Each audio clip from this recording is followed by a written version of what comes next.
Good morning, everyone. Chantea PhD with Functionised. Going to talk about trimming the fat today.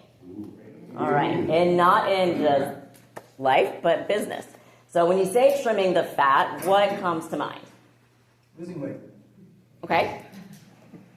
That is one way. Go ahead. Get rid of negativity. That is not good for you. Negativity, getting the things that are not good for you. Right. If we break that down a little bit more, let's start with business. So what are some of the ways we can trim the fat in business?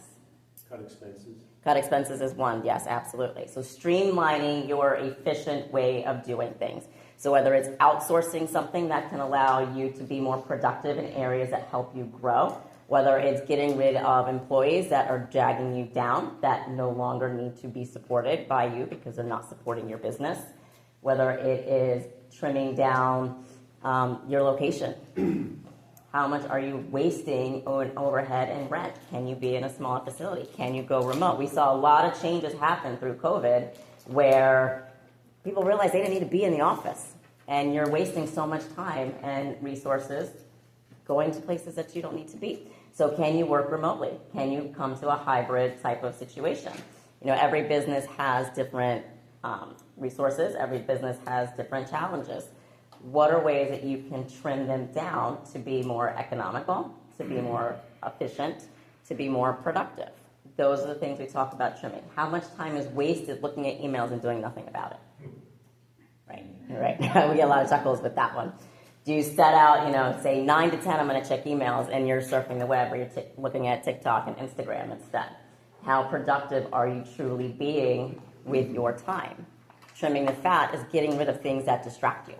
So it kind of taps into what we talked about resiliency and grit last week. How tenacious are you in following through with your own set of agendas? It's very easy to get lost in the world of digital media, but how streamlined are you? Trim the fat. Get rid of the things that distract you, that aren't allowing you to grow your businesses. Now we can translate that into trimming the fat within your personal life, and it's not just about weight loss. What are some other things that you can trim the fat in your personal life to make you more productive?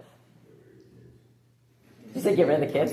I can tell you my stress levels would be so much lower without the kids. It's a huge thing.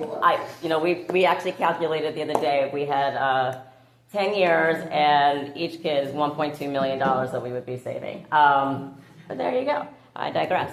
So you can't get rid of the kids, but you can get rid of negative influences in your personal life, people that just tear you down constantly, that aren't helping you flourish in any way, shape, or form.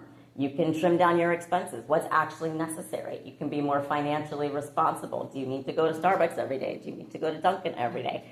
How can you be more responsible to yourself for a bigger goal? Trimming the fat is not just about what we eat. Yes, we want to eliminate bad habits. You can trim the fat and still enjoy life. So we'll do that every single day. So which ways, and it taps into both. When we dedicate our time and our resources into training in one area, it directly correlates into the others. Think about NCAA athletes.